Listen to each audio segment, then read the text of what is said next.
말씀 함께 해보겠습니다. 로마서 10장 8절에서 11절까지 말씀입니다. 로마서 10장 8절에서 10절, 11절까지 말씀 우리 함께 교독합니다. 제가 8절 말씀 먼저 받들어 봉독하겠습니다. 그러면 무엇을 말하느냐? 말씀이 내게 가까워 내 입에 있으며 내 마음에 있다 하였으니 곧 우리가 전파하는 믿음의 말씀이라.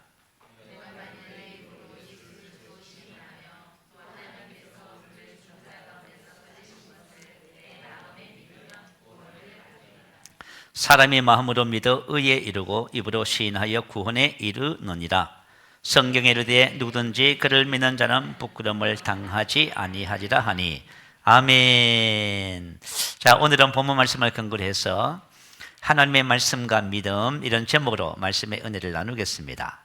자, 성경은 말씀에 대해서 무엇이라고 말하는지 살펴보고자 합니다. 이것을 아는 것이 되게 중요한 것은 하나님의 말씀이 무엇인지에 대해서 아는 것이 우리의 믿음도 자라는 바로 비결이기 때문에 그렇습니다. 여러분, 믿음의 중요성에 대해서 여러분 잘 아시지요? 자, 믿음의 중요성은 우리가 더 이상 설명하지 않아도 잘 할 것 같아요. 에베소서 2장 8절에 보면 너희는 그 은혜에 의하여 믿음으로 말미암아 구원을 받았으니 이것은 너희에게서 난 것이 아니요 하나님의 선물이라, 이렇게 기록합니다. 그 은혜에 의하여, 그 은혜란 것은 하나님께서 예수님을 통해서 이루신 모든 것을 그 은혜라고 말합니다. 자, 여러분, 그 은혜가 있어요. 그 은혜는 우리에게 무엇을 가져다 주지요? 구원을 가져다 줍니다. 죄와 사망의 법에서 우리를 구원하고요, 율법의 저주와 율법, 또 그리고 사단의 권세와 또 이 세상의 모든 것으로부터 우리를 구원합니다. 또 질병과 가난에서 우리를 구원하지요. 우리 혼을 구원하고 우리 몸을 구원합니다. 또 여러분, 이 은혜는 우리에게 새로운 삶을 주는 거예요. 하나님의 생명과 본성과 능력과 지혜로 이 세상을 살게 합니다. 또 영혼이 잘된 같이 범사가 잘되고 강건한 복을 줍니다. 우리가 예수님의 권세를 사용하면은요, 여러분이 이제 이 땅에서 삶을 다스리는 삶을 살게 됩니다. 그리고 우리는 그리스도의 대사의 삶을 살지요. 우린 영혼 구원자로 이 땅에 하나님의 왕국을 건설하는 그런 삶을 살게 됩니다. 이게 바로 그 은혜가 하는 일이에요. 근데 그 은혜가 우리의 삶에 구원을 주는데 무엇을 통해서요? 믿음을 통해서. 그러니까 여러분 보세요. 그 은혜, 믿음, 구원, 이것은 하나의 원리라고 여러분들이 이해하시면 되겠습니다. 자, 그래서 하나님께서 우리에게 주신 그 은혜가 은혜 되기 위해서는 반드시 믿음이 필요한 것입니다. 하나님께서 인정하시는 믿음, 그것은 말씀을 올바로 알 때 그것이 우리에게 주어지는 선물과 같은 것입니다. 오늘 그래서 말씀에 대해서 말씀의 은혜를 나누겠습니다. 성경은 말씀에 대해서 다음과 같이 정언합니다. 자, 첫 번째, 말씀은 뭐라고 하지요? 말씀은 하나님이시다 정언합니다. 혹시 여러분들이 어떠세요? 하나님을 한번 뵙고 싶은 분 계세요? 믿지 않는 사람들은 그렇게 말하지요. 하나님 한번 보여줘봐. 그러면 하나님 믿을게. 혹시 여러분들이 혹시 그런 마음을 갖고 계시면은 오늘 하나님을 만나게 됩니다. 자, 우리가 어떻게 하나님을 만날 수 있을까요? 자, 예수 믿는 사람들은 하나님을 만나기를 원해요. 제가 아는 아주 친한 분이 계셨어요. 그래서 만나서 늘 물어봐요. 뭘 기도해드리면 될까요? 그러면 이렇게 말합니다. 하나님 만나고 싶어요. 누굴 만나고 싶어요? 하나님 만나고 싶어요. 늘 그렇게 얘기를 하더라고요. 그래서 속으로 생각하기를 참 하나님을 만나보고 싶어 하시는구나, 그렇게 생각했지요. 근데 그분이 얼마 전에 하나님을 만나러 가셨어요. 그건 다시 말하면 기도 응답을 받았는데 그 후로 제가 그분을 한 번도 못 뵀어요. 우리가 이 세상을 떠나면 믿는 자들은 하나님을 뵈러 가는 거예요. 제가 신학생 때 그죠? 한번 정말 힘든 일이 참 많았습니다. 뭐 여러 가지 모든 일이 힘들었어요. 그래서 방에서 혼자서 참 울면서 하나님께 기도를 막 했던 것 같아요. 막 울면서 기도하는데 하나님께서 한 장면을 보여주셨어요. 그 장면은 뭐냐 하면 예수님께서 어린 양을 안고 계시는 그 모습을 보여주셨어요. 그래서 그 모습을 보면서 저 어린 양이 바로 나구나 하는 생각이 들더라고요. 그래서 많이 울고 위로받았던 그런 은혜가 있었어요. 그런데 성경에 보니까 하나님의 말씀이 곧 뭐라고 표현해요? 하나님이시다, 이렇게 말을 해요. 요한복음 1장 1절에 보니까요, 태초에 말씀이 계시니라. 이 말씀이 하나님과 함께 계셨으니 이 말씀은 곧 하나님이시니라. 아멘. 자, 이 말씀은 뭐라고요? 하나님이시다, 그 말이에요. 그죠? 그리고 요한복음 1장 14절에 보면 말씀이 육신이 되어 우리 가운데 거하시며, 근데 이 말씀이 어떻게 됐다고요? 사람과 똑같은, 저와 여러분 같은 사람이 되셔서 이 세상에 오셨습니다. 그분이 바로 예수님이시죠. 예수님은 말씀이 육신이 되어서 오신 분입니다. 자, 그래서 저와 여러분이 신앙생활을 하면서요, 말씀은 하나님이다, 이렇게 접근하셔야 돼요. 자, 유대인들은 구약 성경을 믿잖아요. 유대인들은 말씀에 대해서 어떤 사상을 갖고 있냐 하면요, 말씀은 단순한 소리나 이성이 아닌 실제적인 능력과 개성을 가진 독립적이고 인격적인 존재를 의미한다. 언어의 개념이 아닌 하나님과 똑같이 능력이 있으며 하나님과 동일한 존재이다, 이렇게 보고 있습니다. 그래서 구약 성경을 믿는 유대인들은 말씀은 곧 누구시라고요? 하나님이시다. 그래서 제사장들이, 그죠? 조상 대대로 내려온 두루마리, 파피루스, 이 종이에 기록한 두루마리 성경책이지요. 그것을 가지고, 그죠? 1년에 꼭 한 번씩 6월절 특별한 절기가 되면 그것을, 그죠? 가지고 나온답니다. 그러면 성도들이 그것을 보기 위해서, 유대인들이 그것을 보기 위해서요, 그죠? 하나님을 뵙듯이 뵙는다고 그래요. 이야. 그러니까 성경을, 그죠? 두루마리에 기록된 하나님의 말씀을 누구처럼 대한다? 하나님처럼 대한다, 이렇게. 그죠? 그래서 저와 여러분이 하나님을 보고 싶으면 뭘 보면 돼요? 말씀을 보면 돼요, 여러분. 내가 만약에 하나님을 사랑하면, 말씀을 사랑하면 하나님을 사랑하는 것이 되지요. 맞아, 똑같아요. 여러분, 이렇게 접근해 가셔야 돼요. 자, 요한복음 20장 24절 이하에 보면 도마의 신앙이 나와요. 도마는 예수님의 12제자 중 한 명이었지요. 예수님은 죽은 자 가운데서 3일 만에 부활하셨습니다. 그리고 그날 밤에 제자들이 있는 다락방에 나타나셔서 예수님은 자신의 모습을, 부활한 모습을 보여주셨습니다. 그런데 그곳에 도마가 있었다 없었다? 없었대요. 그래서 제자들이 도마에게 이렇게 전합니다. 우리가 주를 배웠다, 이렇게 말을 합니다. 자, 우리가 주를 보았다. 도마가 뭐라고 반응해요? 내가 그의 손에 못자국을 보며 내 손가락을 그 못자국에 넣으며 내 손을 그 옆구리에 넣어보지 않고는 믿지 아니하겠노라. 다시 말하면 도마는 말씀 가지고 낸다, 그 말이에요.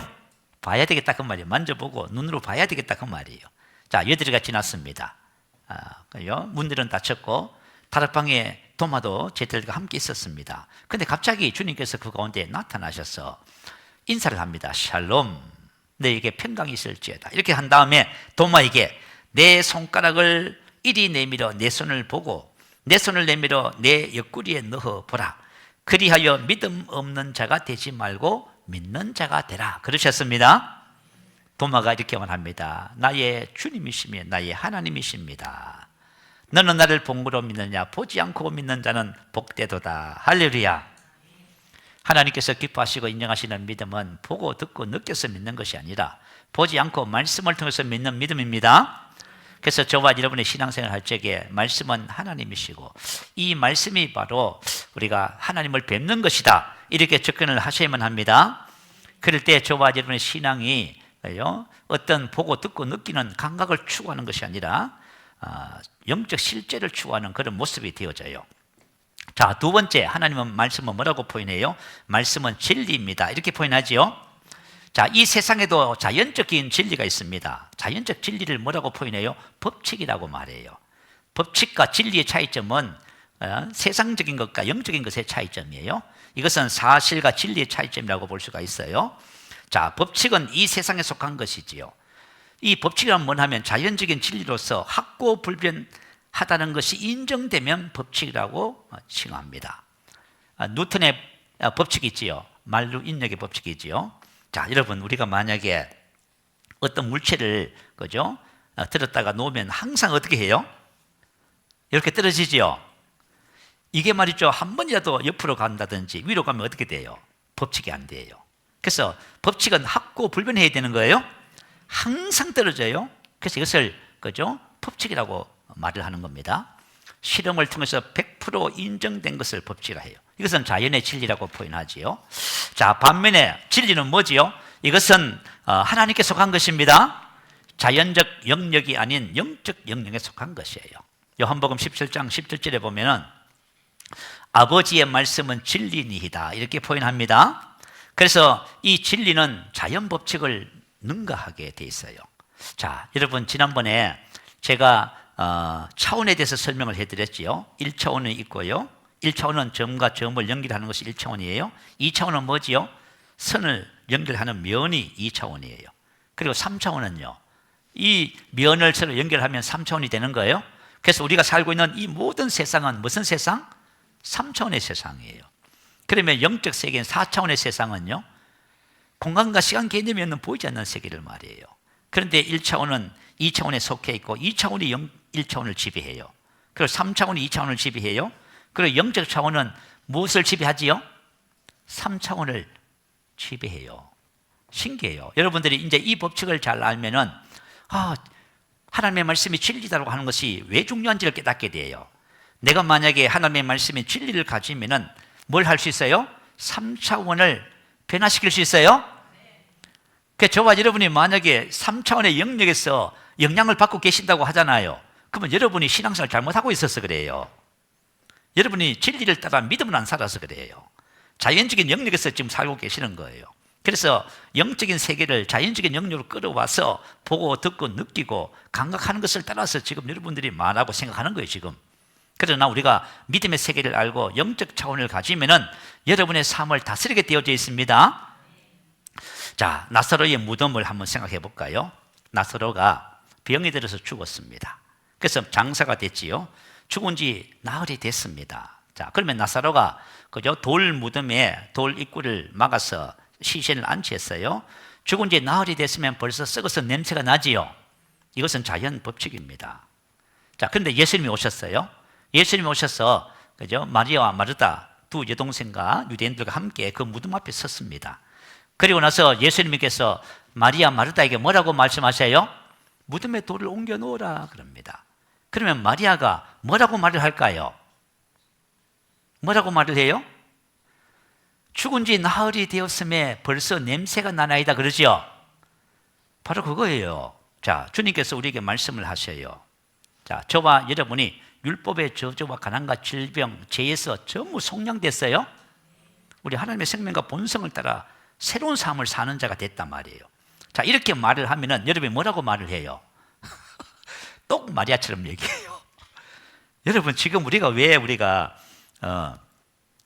하나님이 주신 생명을 따라 못 사냐 하면은 전부 다 마리아처럼 이렇게 반응을 하는 거예요. 자, 그러니까 예수님이 뭐라고 하셨어요? 이렇게 말했어요.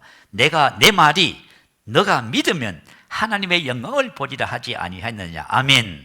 뭐라고요? 내 말이 너가 믿으면 하나님의 영광을 본대요.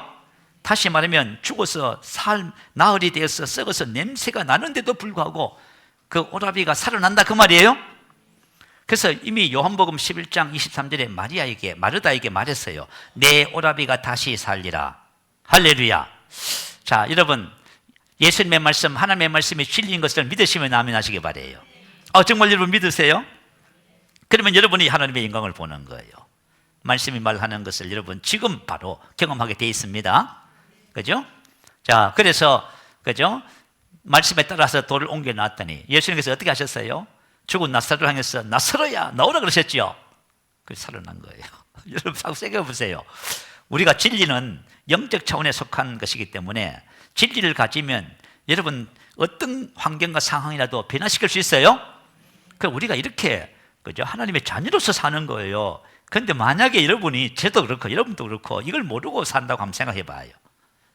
그러면 자연 법칙에 영향을 받아서 지배를 받아서 늘 고민하고 고생하는 거예요. 그게 이 문제인 거예요. 자, 우리 그리스도 목사님께서 말씀의 실제를 기록하면서 작년 3월 12일자 진리를 알고 행하는 삶의 중요성에 대해서 기록했어요. 자, 우리가 진리를 내 것으로 가지고 있으면 그 진리를 가지고 사실을 어떻게 해요? 변화시킵니다. 이건 뭐냐면 이게 바로 믿음으로 사는 삶이라고 하는 거예요. 자, 여러분들이 이제는 사실을 따라 자연 법칙을 따라 사는 삶이 아니라 영적인 법칙인 진리를 따라 사는 삶을 배우셔야만 합니다. 가버나움에 있는 한 백부장의 믿음을 소개할게요. 마태복음 8장 5절 이하에 있어요. 하인이 중풍병으로 몹시 괴로워했습니다. 예수님이 오신다는 소식을 듣고 사람을 보냈어요. 오셔서 하인을 고쳐주십시오. 그러니까 그죠? 장로들이 말합니다. 이 사람은 유대인들을 사랑해서 회당을 지어주고 선한 일을 많이 합니다. 예수님 가셔서 고쳐주셔야만 합니다. 그래서 예수님이 이제 그죠? 백부장 집으로 이동하는 중에 있어요. 근데 백부장이 다시 사람을 보냈습니다. 주님, 우리 집에 내 집에 오심을 나는 감당치 못하겠습니다. 다만 말씀으로만 하시옵소서. 그러면 내 하인이 낫겠습니다. 아멘. 자, 여러분, 하나님의 말씀은 뭐라 했어요? 진리를 해지요. 진리는 뭐를 그죠? 초월해요? 자연 법칙을 초월해요. 우리는 병이 나면은 병원을 찾아가야 되고 진단을 받고 약을 먹어야 되고 수술을 해야 된다 이러면 생각하지요. 그건 자연 법칙적인 사고방식이에요. 하나님의 말씀은 뭐라 해요? 하나님의 말씀은 주께서 채찍에 맞아 나음을 입었지요. 이미 여러분 다 치유받은 거예요. 봐요. 내가 만약에 그저 진리가 무엇인지를 알고 진리에 적용되는 삶을 산다면 저와 여러분은 오늘 나사로에게 일어났던 이런 일도 일어납니다. 그랬더니 주님께서 뭘 하셨어요? 칭찬하셨습니다. 뭐라고 칭찬하셨냐면 이스라엘 중에 이만한 믿음을 보지 못했다 하면서 놀라워하셨습니다. 할렐루야. 자, 그리고 진리는 자연 법칙을 능가할 뿐만 아니라 진리는 학고불변합니다. 그래서 누구든지예요. 저 사람은 되고 나는 안 되고. 여러분, 그런 거 없습니다. 에베소서 2장 8절 9절에 기록하지요. 너희는 그 은혜에 의하여 믿음으로 말미암아 구원을 받았으니 이것은 너희에게서 난 것이 아니요 하나님의 선물이라. 행위에서 난 것이 아니니 누구든지 자랑하지 못하게 하려 함이라. 자, 누구든지 그 은혜에 의하여 믿음으로 구원받습니다. 여러분, 누구든지예요. 그래서 저와 여러분이 저 사람은 되는데 나는 왜 안 됩니까? 이렇게 반문할 수가 없어요. 여러분, 이거 기억하셔야 돼요. 여러분, 이걸 꼭 기억하시기 바라요. 그죠? 그래서 로마서 3장 22절에 똑같이 기록했어요. 곧 예수 그리스도를 믿음으로 말미암아 모든 믿는 자에게 미치는 하나님의 의인이 차별이 없느니라. 아멘. 모든 믿는 자. 하나님은 사람을 구별하신다 안 하신다? 안 하셔요. 하나님은 아무도 구별하지 않으죠. 어떤 민족, 나이, 세대, 신분 모든 것을 초월해 똑같아요. 그래서 모든 믿는 자에게 구원을 주시는 미치는 하나님의 의인이 차별이 없습니다. 차이가 없다 그 말이에요. 차이가 있다면 뭐가 있을까요? 그 믿음의 차이예요. 하나님의 말씀을 받아들이는 믿음의 차이만 있습니다. 믿음의 수준의 차이가 되겠지요. 자, 저와 여러분이 가지는 믿음의 차이는 하나님께서 사람을 구별하시는 것이 아니에요. 이것은 본인의 문제일 뿐입니다. 그래서 예수님께서 사람을 보면서 항상 뭐라 하세요? 그죠? 내 믿음이 크도다 그러시죠? 믿음이 적은 자여 왜 의심하였나 봐요. 하나님의 역사의 문제는 없어, 그죠? 근데 이제 사람의 믿음의 이제 차이예요. 그죠? 또 뭐라고 그러세요? 그죠? 내 믿음대로 될지어다. 딱 그러잖아요. 그죠? 왜 안 됩니까? 내 믿음이 적은 영혼이라. 그래서 만약에 혹시 여러분들이 그 은혜의 말씀이 나의 삶에 실제가 안 되거든. 하나님을 오해하기보다 뭘 점검해 봐야 돼요? 내 믿음을 점검해 봐야 됩니다. 여러분 이렇게 접근하셔야 돼요. 아시겠죠? 그래서 하나님의 모든 은혜는 모든 사람에게 전부 동일해요. 자, 예수님께서 고향에 가셨어요. 가신 이유가 뭘까요? 자, 저와 여러분이 예수님이 이 세상에 오셨어요. 왜 오셨어요? 하나님은 예수님을 통해서 모든 사람이 생명을 얻되 더 풍성히 얻기를 원하세요. 그걸 여러분 주시려고 오신 거예요. 그런데 왜 어떤 사람은 생명을 얻되 풍성하게 얻어서 난리가 났는데 왜 어떤 사람은 지금 낙심하고 고민하고 괴로워하고 있을까요? 자, 예수님은 고향에 왜 가셨어요? 이렇게 말씀하셨습니다. 하나님께서 약속하신 그것이 오늘 이루어졌다 하시죠? 그것을 이루러 오셨다 그 말이에요. 근데 고향 사람들이 예수님을 배척을 합니다. 그랬더니 어떤 일이 벌어졌어요? 거기서는 아무 권능도 행하실 수 없어 다만 소수의 병자에게 안수하여 고치실 뿐이었고 그들이 믿지 않음을 이상히 여기셨더라. 이상히 여기셨다, 놀랐다 그 말. 한 번은 백부장의 믿음이 너무 좋아서 놀랐지요. 근데 고향에서는요 안 믿어서 놀래버렸습니다. 그죠? 그런데 주님은 분명히 그곳에서 뭘 하러 가셨어요? 권능을 행하러 가셨어요. 사람들을 축복하기 위해서 가셨어요. 그런데 뭐냐면 할 수가 없었대요. 왜요? 그들이 안 받아들이니까. 저와 여러분 이제 우리가 신앙생활을 하면서 그 은혜가 그죠? 이건 그 은혜는 말할 수 없는 은혜예요. 말할 수 없는 은혜인데 이 은혜가 나의 삶에 실제가 안 되거든. 우리가 하나님을 불평하지 마시고 뭘 해야 돼요? 나의 믿음을 점검해 보셔야 됩니다. 나의 믿음을 점검해 보시면 돼요. 그래서 우리는 그죠? 내가 믿음을 그죠? 믿음을 얻는 원리를 따라서 신앙생활을 하시면은 그 은혜가 저와 여러분 삶의 실제가 됩니다. 자, 세 번째, 하나님의 말씀은 능치 못하심이 없다고 해요. 불가능이 없다. 모든 것이 가능한 것입니다. 자, 예수님의 육신의 어머니 이름이 뭐지요? 마리아. 누가복음 1장 26절에 나와요. 가브리엘 천사가 하나님의 보내심을 받아 나사렛 땅에 사는 이 처녀 마리아에게 그죠? 찾아왔습니다. 그리고 인사를 하면서 하나님의 말씀을 전해주지요. 너가 하나님의 은혜를 받았느니라. 내가 이제 처녀지만 임신을 해서 아들을 낳을 것인데 그는 하나님의 아들 메시아다 그 말. 와, 여러분 이 말을 들었을 적에 마리아가 어땠을까요? 자, 지금 저와 여러분에게 하나님이 말씀하세요. 자, 저와 여러분 옛사람이 예수와 함께 십자가에 못 박혀 죽었지요. 그렇게 말씀하셔요. 똑같은 얘기예요. 여러분 한번 생각해 보세요. 내가 예수와 함께 옛사람이 예수와 함께 십자가에 못 박혀 죽었대. 그러면 옛사람이 어떻게 됐어요? 없지요. 그런데 세상은 어떻게 지금 접근하고 있어요? 옛사람 때문에 전부 다 괴로워하고 있잖아요. 그죠? 옛사람 문제 해결하려고요. 종교도 필요하고 철학도 필요하고 학문도 필요하고. 그런데 예수님은 뭘 하세요? 우리 옛사람이 예수와 함께 죽어버렸습니다. 저가 좀 없어져 버렸어요. 자, 말씀을 이렇게 전해준 거예요. 그랬더니 마리아가 어떻게 반응을 해요? 이렇게 반응합니다. 나는 남자를 알지 못하니 어찌 이 일이 있으리까? 봐요. 전부 다 자연적으로 반응하지요. 아니 세상에 처녀가 남자를 알지 못하는데 어떻게 임신을 합니까? 불가능하잖아요. 너가 예수 안에서 주님과 함께 죽었고 너는 하나님의 생명과 본성 다시 태어났다. 이거 어떻게 믿을 거예요 도대체? 그러니까 우리가 우리 삶에 그죠? 아무 일도 안 생기는 거예요 지금. 이게 정말 하나님의 말씀으로 정말 믿어져 버리면 저와 여러분의 삶은 천지개벽합니다. 여러분의 삶이 완전히 바뀌게 돼 있어요. 저도 마찬가지고 여러분 그죠? 하나님의 은혜는 다 동일합니다. 그러자 천사가 이렇게 말을 해요. 성령이 내게 임하시고 지극히 높으신 이의 능력이 너를 덮으시리다. 자, 다시 말하면 하나님의 말씀은 능치 못하심이 없어요. 하나님의 말씀은 하나님의 능력이 그것을 보증하는 거예요. 그러면서 대저 하나님의 모든 말씀은 능치 못하심이 없느니라. 할렐루야. 자, 이 이야기를 듣고 어떻게 했어요? 마리아가 대답합니다. 주의 여종이오니 말씀대로 내게 이루어지이다. 아멘. 자, 말씀대로 내게 이루어집니다. 여러분, 말씀은 능치 못하심이 없고 그 말씀하신 것이 내게 이루어지는 거예요. 이걸 믿음으로 받아들였다 그 말이에요.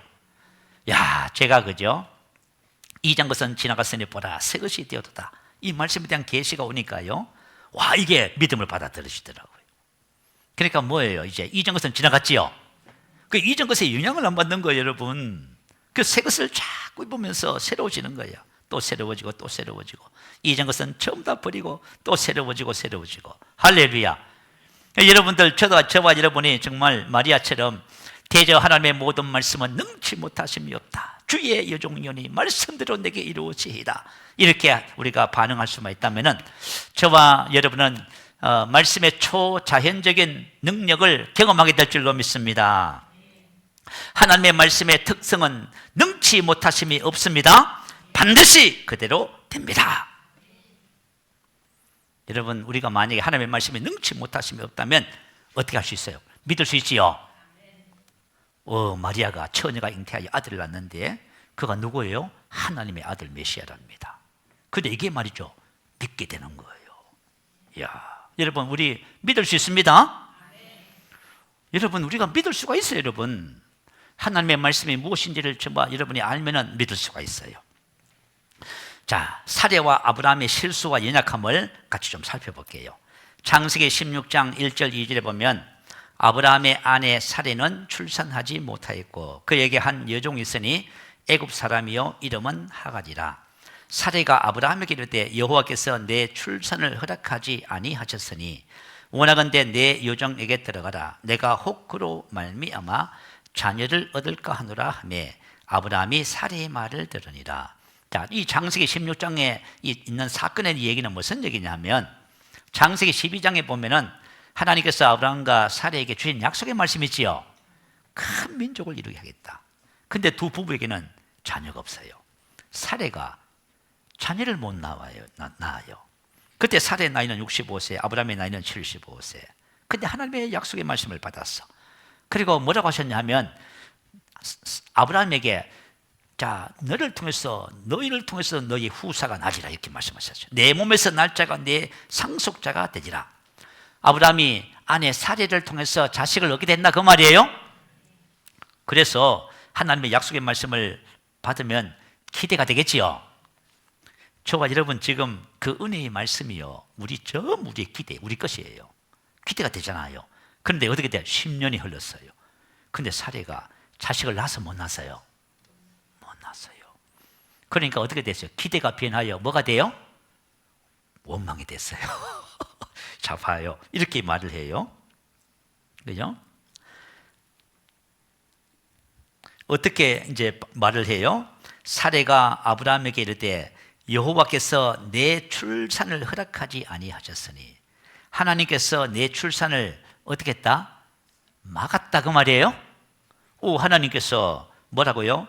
큰 민족을 이룬다고 상속자가 될 자식을 낳는다고, 아들을 낳는다고 약속을 했는데 지금 사례가 10년이 지나도 지금 자식을 못 놓으니까 지금 이렇게 기대가 변하여 원망과 불평이 된 거예요. 여호와께서 내 출산을 허락하지 아니하셨으니 원하건대 내 여종에게 들어가라. 내가 혹 그로 말미암아 자녀를 얻을까 하노라 하며 아브라함이 사례의 말을 들으니라. 이거 아멘 하면 안 돼요? 자, 하나님 약속하셨는데 안 된단 말이에요. 그래서 지금 낙심해가지고 무슨 방법? 세상적인 방법을 동원하는 거예요? 당시에 이렇게 했답니다. 만약 주인이 자식을 못 놓으면 종을 그죠 대신 들여서 그죠 자식을 낳고 그 종으로부터 난 자식은 누구 소유가 돼요? 본 부인의 소유가 된답니다. 세상적인 방법을 동원해서 일을 하는 거예요. 자, 저와 여러분 봐요. 우리가 그 은혜의 말씀, 약속의 말씀 받았지요. 근데 삶은 어떻게 살아요? 세상적 방법으로 살지요. 똑같아요, 여러분. 우리가 지금 아브라함과 지금 사례가 아이고 저렇게 연약해서 어떡하지? 그게 아니에요. 우리 전부 지금 이렇게 살고 있는 거예요. 하나님이 약속의 말씀을 줘도 우리가 그 말씀에 실제를 경험하지 못해요. 그러니까 안 되니까 어떻게 해요? 전부 세상적인 방법을 전부 다 하고 있죠, 지금. 근데 그것이 말이죠, 필요 없다 그런 개념은 아니에요. 그렇지만 근본적으로 이제 이렇게 되어져 간다 그 말이에요. 그래서 사례가 인간적인 방법, 세상적인 방법으로 자녀를 이제 얻고 싶어 했어요. 그래서 하갈을 통해서 누구를 낳습니까? 이스마엘을 낳지요. 그런데 임신을 하고 나서 그 집에 갈등이 생겼는데요, 전쟁이 났습니다. 그런데 그 갈등이 어디까지요? 지금까지 계속 이어지고 있어요. 이스마엘은 아랍을 상징하는 인물이에요. 자, 여러분 이슬람교에서는요 예언자 무함마드를 이스마엘의 자손이라 여겨요. 그래서 이스마엘을 누가 봐요? 시조로 봐요. 아랍인의 시조. 자, 그러면 이스라엘의 시조 누구예요? 이삭. 그죠? 이스마엘, 이삭. 그래서 아랍인들은 이스마엘을 뭐로 봐요? 아브라함의 장자로 봐요. 그래서 아랍 민족들은 이스마엘을 그들의 시조로 봐요. 그들의 후손. 유대인들은요, 이삭. 근데 지금 중동 전쟁하고 있지요. 이스라엘, 하마스, 이란 있잖아요, 그죠? 이슬람 교도들하고 싸우고 있는 중이에요, 지금. 그래서 이게 뭐냐 하면은 저와 여러분이 만약에 하나님께서 주신 약속의 말씀을 따라 믿음으로 행하는 삶을 배우지 못해서 인간적인 방법으로 세상을 살잖아요. 그러면 여러분의 삶에 갈등과 고민과 다툼과 전쟁이 무지무지하게 일어납니다. 이거 기억하세요? 이거 기억하면서 여러분 사셔야 돼요, 우리가. 그죠? 그래서 하나님의 말씀은 능치 못하심이 없는데 아브라함과 사례가 이걸 간과한 거예요. 자, 창세기 17장 1절에 보면 이제 하나님께서 개입을 하셔요. 세월이 많이 흘렀어, 그죠? 한 14년의 세월이 흐른 다음에 아브라함이 99세 때에 여호와께서 아브라함에게 나타나서 그에게 이르시되 나는 전능한 하나님이라. 너는 내 앞에서 행하여 완전하라. 나는 전능한 하나님이라. 이것은 뭐냐면 하나님께서 자기 자신을 처음으로 사람에게 설명한 내용이에요.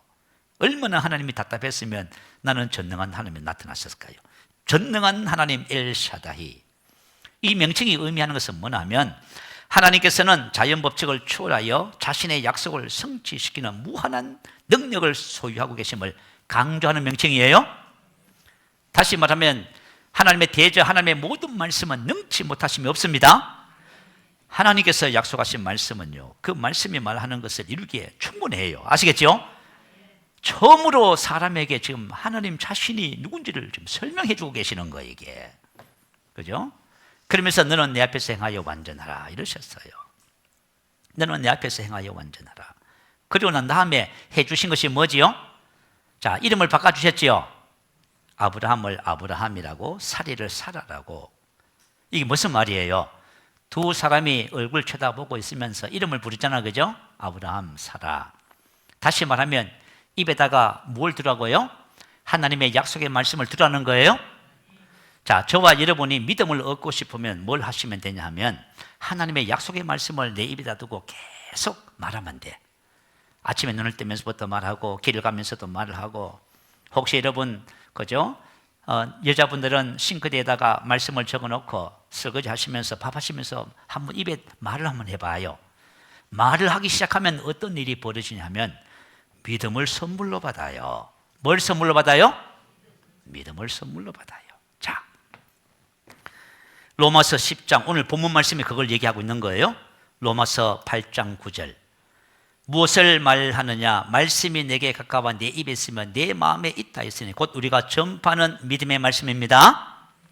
말씀이 내게 가까워 내 입에 있어요. 자, 우리 말씀 하나님이 계시잖아. 이 하나님의 말씀을 내 입에다 두면은 말씀이 내 마음으로 들어와요. 마음으로 들어오면은 우리 안에 계신 성령님이 뭘 하셔요?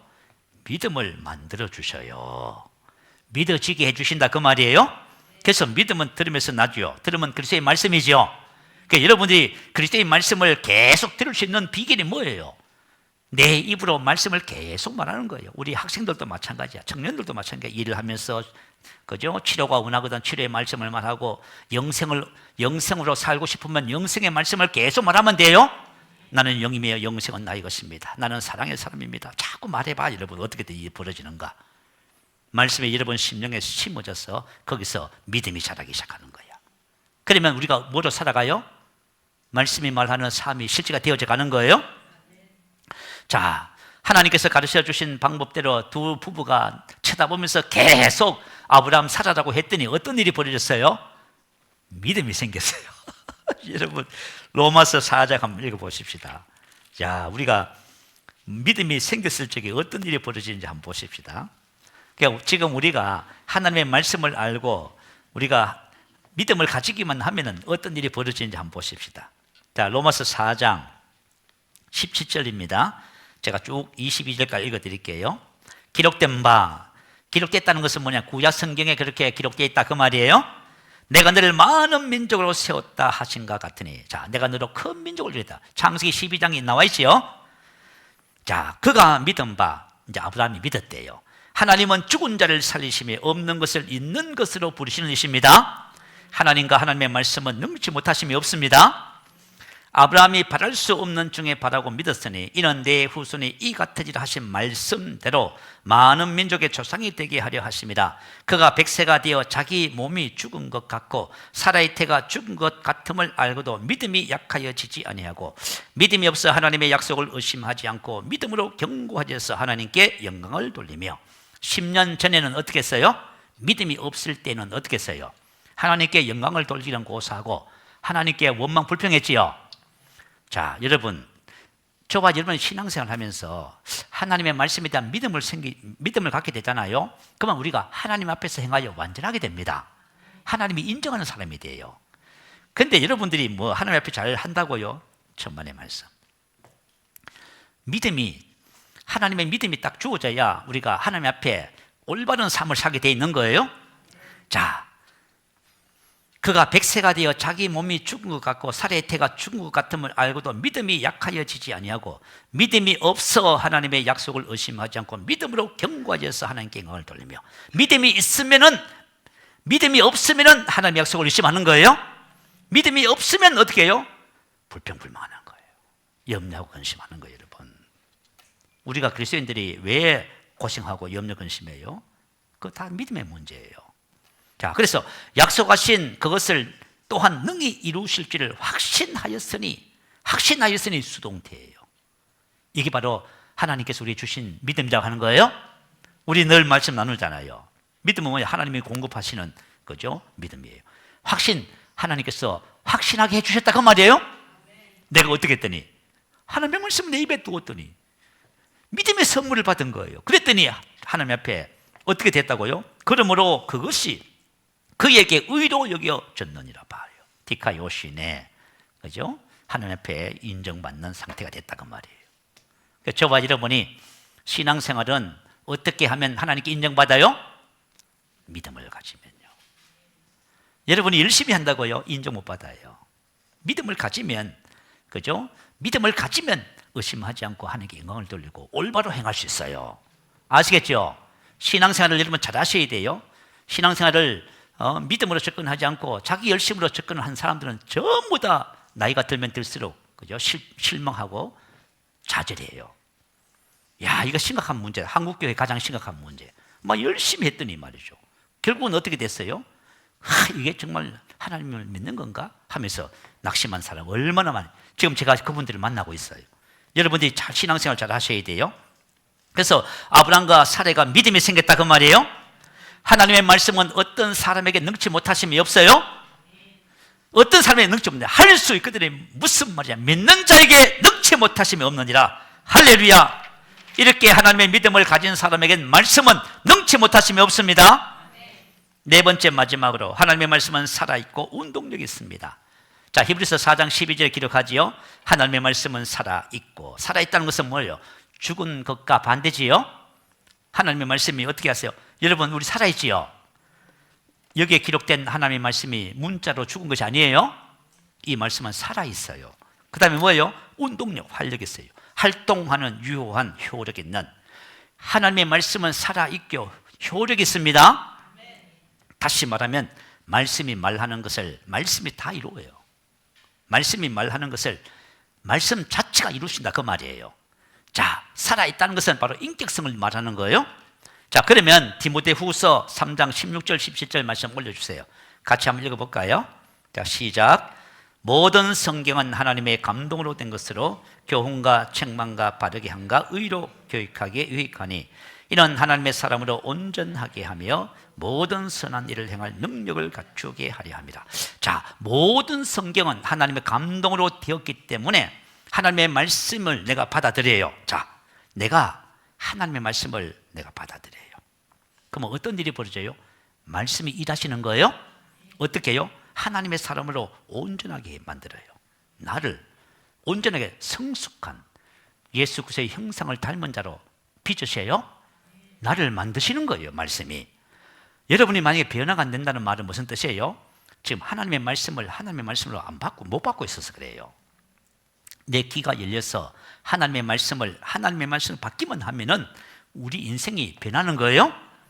자, 그리고 뭘 한다고요? 이는 하나님의 사람으로 온전하게 하며 모든 선한 일을 행할 능력을 갖추게 하는 거예요. 다시 말하면 탁월한 삶을 살게 만들어줘요. 어떻게 해야 탁월할까요? 세상적으로 그죠? 공부를 많이 하고 돈을 많이 벌어서 탁월해질까요? 하나님께서 우리를 탁월하게 만드시는 거예요. 모든 탁월한 선한 아가도스, 탁월한 훌륭한 그죠? 이런 뜻이에요. 선한 일을 행할 능력을 갖추게 만들어 주시는 거예요. 그런데 하나님의 말씀이 뭐라 했어요? 하나님의 감동으로 된 것으로. 하나님과 숨쉬다의 복합어예요. 다시 말하면 하나님은 이 말씀에다가 뭘 했죠? 숨을 불어 넣으셨다 그 말이에요. 하나님이 우리 사람을 창조할 적에 어떻게 창조했어요? 창세기 2장 7절에 흙으로 사람을 빚으시고 그 코에다가 뭘 불어 넣으셨어요? 생기를 불어 넣으셨지요. 그래서 살아있는 혼이 됐지요. 그 뜻이에요. 하나님께서 말씀에다가 하나님의 생기, 하나님의 성령을 불어 넣으셨다 그 말이에요.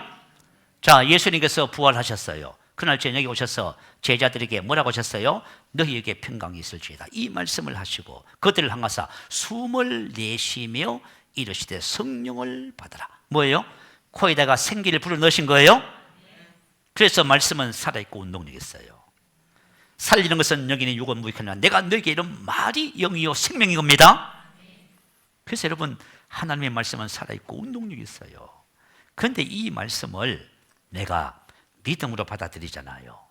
그러면 그 말씀이 나를 어떻게 바뀌어요? 축복의 사람으로 변화시킵니다. 건강을 누리는 사람으로 축복시켜요. 변화시켜요 나를. 그러니까 여러분, 저와 여러분은 이미 복을 받았고 복을 안 받을 이유가 없어, 그죠? 축복을 안 받을 이유가 없는 거예요 도대체가. 그래서 하나님의 말씀을 사람의 말이 아닌 하나님의 말씀으로 받아들일 적에 말씀이 우리 믿는 자 안에서 역사를 하는 거예요. 그래가지고 전혀 다른 사람이 되게 해요. 아, 우리 새생명교회에 그런 사람이 자꾸 많이 나와야 돼. 하나님의 말씀을 내가 받았더니 목사님 내 인생이 변했어요. 이렇게 내가 그동안 하지 못했던 것을 하게 됐네요. 나는 사랑을 못했는데 나는 아무 조건 없이 어떤 사람도 사랑할 수 있는 사람이 됐어요. 나는 아브라함의 복이 돼서 내가 가는 곳곳마다 복이 흐르네요. 목사님, 이런 사람이 나와야 돼요. 이게 누가 이걸 이렇게 하는 거예요? 하나님의 말씀이 이걸 하는 거예요. 제가 하는 것이 아니라 하나님의 말씀이 하는 거예요. 말씀을 지내주면 여러분이 하나님의 말씀을 받으셔야 된다 그 말이에요. 자, 우리 데살로니가 교회가 바로 그런 교회예요. 사도 바울이 데살로니가 교회에 칭찬을 합니다. 그죠? 무슨 칭찬요? 믿음의 역사와 사랑의 수고. 자, 믿음의 역사. 하나님의 말씀은 살았고 운동력이 있어요. 내가 믿음으로 받아들였잖아요. 그러면 하나님의 말씀이 역사를 해버려요. 할렐루야. 그래가지고 그죠? 데살로니가 교회를 통해서 믿음의 소문이 온 사방에 퍼졌지요. 그 집안 대대로 가난하고 병들고 고생하고 문제 많은 집안이었는데 그 집안이 뭐가 됐다고요? 믿음의 역사가 나타나서 소문이 나기 시작하는 거예요. 그리고 믿음의 역사, 믿음은 우리에게 어떤 삶을 가져다 줘요? 사랑의 수고의 삶을 가져다 주는 거예요. 그러니까 여러분 우리 삶을 이렇게 하나님의 말씀이 우리 변화시키는 거예요. 그런데 이 믿음의 역사와 사랑의 수고가 나타나게 된 원인이 뭐냐면 데살로니가전서 2장 13절 말씀 올려주세요. 자, 우리 한번 읽어보십시다. 시작. 이러므로 우리가 하나님께 끊임없이 감사함은 너희가 우리에게 들은 바 하나님의 말씀을 받을 때에 사람의 말로 받지 아니하고 하나님의 말씀으로 받음이니 진실로 그러하도다. 이 말씀이 또한 너희 믿는 자 안에서 역사하느니라. 자, 무슨 말인지 알겠지요? 그냥 말씀을 받는 태도가 좋았을 뿐인데 이런 일이 벌어져 버렸네. 그죠? 데살로니가 교회 성도들이 하나님의 말씀을 받을 때에 사람의 말로 받지 아니하고 하나님의 말씀으로 받아버렸습니다. 말씀은 하나님의 말씀, 하나님이셔요. 말씀은 진리고 영은 불변하는 거예요. 말씀은 넘치 못하심이 없어요. 이렇게 하나님의 말씀으로 받았더니 말씀이 우리 믿는 자 안에서 뭘 했다고요? 일을 하시는 거예요. 일하는 거예요. 그러니까 여러분 질병도 다 치료하고 여러분 인격도 바르게 만들어버리고 여러분 삶을 창조해 새롭게 개조해버리는 거예요. 나의 삶을 새롭게 하는 거예요. 근데 뭐가 이렇게 할까요? 학문과 철학이 이걸 만들어줄까요? 안 돼요. 하나님의 말씀은 살았고 운동력이기 때문에 말씀이 우리 속에 들어오면 우리의 삶을 이렇게 변화시켜 버리는 겁니다. 그래서 저와 여러분이 신앙생활 하면서 말씀을 사랑하고 사모하시기 바래요. 이 말씀을 아침에 눈을 뜨면 붙잡고, 그죠? 여러분 그냥 제가 이제 아침에 눈을 뜨면요, 지금부터 한 10년 동안 계속 하는 일이 하나 있어. 2시간 동안 뭘 하냐 하면은 말씀의 실제 고백하는 거 있잖아, 그죠? 조규성 전도사님이라는 분이 있어. 그분이 새로운 피조물이 1, 2, 3, 4 한 25분 분량으로, 그죠? 나는 새로운 피조물입니다. 난 그리스도 예수 안에 있습니다. 그리스도와의 동일시, 뭐 이런 1, 2, 3, 4 이거 해놓은 게 있어요. 그걸 그죠? 2시간 동안 아침에 계속 틀어놓고 기도해요. 그죠? 그거 왜 그렇게 하냐면은, 여러분 우리가 하나님의 말씀을 자꾸 귀로 들어야 돼요. 자꾸 들고 내가 말하면 어떤 일이 벌어지는지 아세요? 말씀에 대한 계시가 와요, 여러분. 그러면 여러분이 알게 되는 거예요. 하나님께서 인정하시는 믿음과 이 믿음을 얻는 원리가 오늘 본문 내용이에요. 여러분 아시겠지요? 여러분 이거 어렵다고요? 어렵지 않아요, 여러분. 여러분이 만약에 출근하시면서, 그죠? 그 녹음된 것을 귀에다 듣고 여러분 들으세요, 여러분. 못 하신다고요? 여러분 몰라서 그런 거예요, 여러분. 자, 제가 친절하게 설명해 드릴 테니까 하세요, 이제부터. 여러분들이 만약에 어려우시거든, 여러분 육성으로 녹음을 해버리세요. 고백 기도집을 녹음을 해가지고 수시로 자꾸 들으세요. 들으시면은 여러분 믿음이 성장해요. 오늘 본문 말씀이 뭐라 그래요? 말씀이 내게 가깝대요. 너가 뭘 어떻게 하려고 애쓰고 고생하지 말라는 거예요. 내가 만약에, 여러분들이 만약에 마음이 불안하고 두렵고 우울해서 이거 치료받겠다고 돈을 줘가면서 그저 상담받고 여기 찾아가고 저 찾아가고 그렇게 하지 말라는 거예요. 뭐예요? 저와 여러분이 말씀이 내게 가까이 있으니까 내 입에 있으면 입에다 두라는 거예요. 너가 말씀을 입에 두기 시작하면 내 마음에 이 말씀이, 그죠? 우리 잠재의식 속에 들어가는 거예요. 그러면 우리 안에 계신 성령님이 이것을 가지고 믿음을 발생시키는 거예요. 그러면 저와 여러분이, 그죠? 말씀에 대한 믿음을 얻게 되잖아요. 그리고 그 말씀을 우리가 풀어낼 때 저와 여러분 삶 속에 문제들이 해결되고 하나님의 역사들을 경험하게 됩니다. 자, 우리 말씀을 생각하면서 우리 기도하십시다. 여러분이 이제 오늘부터, 그죠? 작게나마 이제 시작을 해보세요. 하루에 한 30분이다. 우리 학생들도 마찬가지고, 정말 가정에서 우리 부모님들이 자녀들을 믿음의 사람으로 세우고자 한다면은 저녁 시간에 한 30분씩이라도, 한 시간이라도 시간을 정해놓고 같이 고백기도 하고 같이 방언기도 하고 막 이렇게 한다면은 가정이, 그죠? 믿음의 가정으로 세워지겠지요. 뭐 이것은 다 사실은 어려운 것도 아니고 우리가 할 마음만 있으면 능히 할 수 있는 것들이에요. 여러분들이 가정과 삶에서 한번 실천해 보시기 바래요. 여러분 실천을 해 보셔서 하나님의 말씀이 여러분 삶에 어떤 변화를 주는지 여러분들이 나누시기를 바래요. 그게 바로 이제 믿음의 교제라고 하는 것이지요. 만약에 우리가 말씀을 깨달았습니다, 이 정도로 만약에 나누면은, 그죠? 큰 효과를 보지 못해요. 여러분들이 하나님의 말씀이 나의 삶 속에 장착이 되어서 믿음으로 나타나는 그런 간증들을 나눌 적에 우리의 삶 속에 엄청난 진보가 있게 되겠지요. 오늘 이 말씀을 우리가 묵상하면서 할렐루야 한번 크게 부르시기도 하겠습니다. 할렐루야.